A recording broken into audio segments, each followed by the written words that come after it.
Hi, I'm Bill Buhrow. I'm the Dean of Student Services, and I was given the task of trying to get us open again because of COVID. So I'm here to answer your questions today.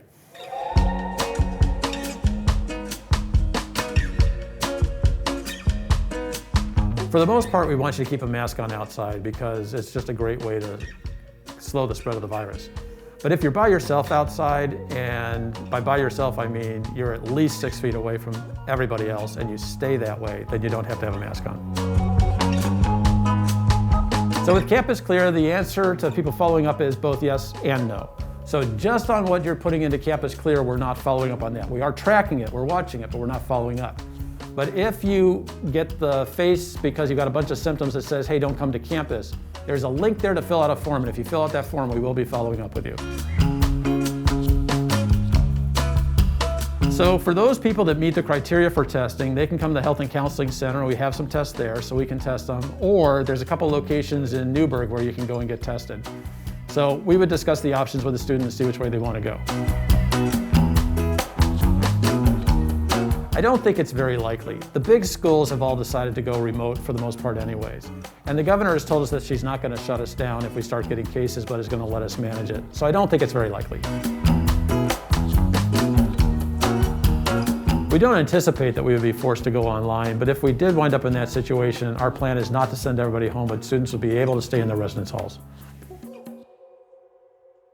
We have found it best if you wear the mask on your face. So the mask should cover your nose and your mouth, but it should be worn on your face. Absolutely.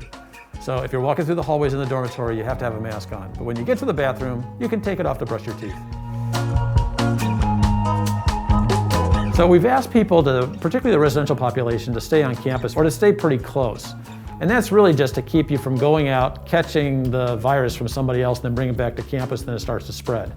However, if you want to get together with some friends from campus and go to the beach or go on a hike or something like that, you just need to be smart. Don't pile in the car with a whole bunch of people you don't know, but if you go with some people that you do know, keep your face covering on because you're going to be in the car for a while. Open the windows, which gets the air circulating, which makes it tougher to catch the virus.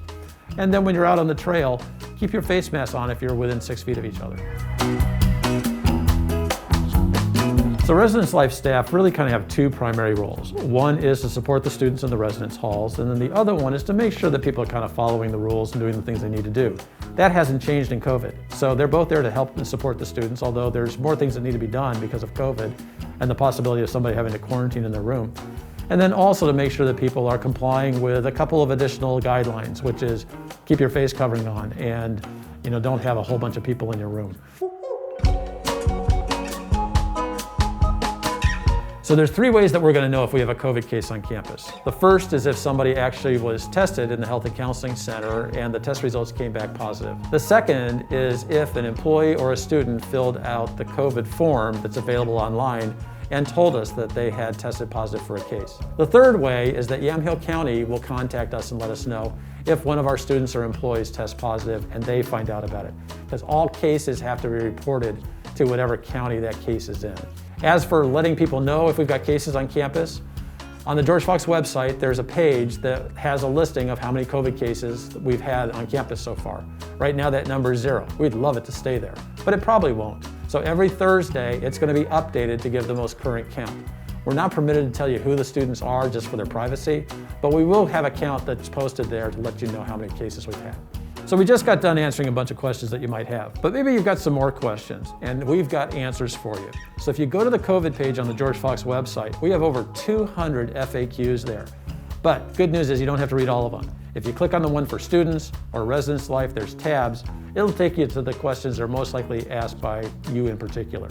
If you have additional questions that you can't find an answer to in the FAQs, then you can email cot@georgefox.edu. That's COT@georgefox.edu, and then we'll get you an answer to your question. So that's it for today. I really enjoyed having this chance to answer some of your questions, and we're really glad to have you on campus. I look forward to seeing half of your face as we walk around together. This is Bill Buhrow, signing off for today.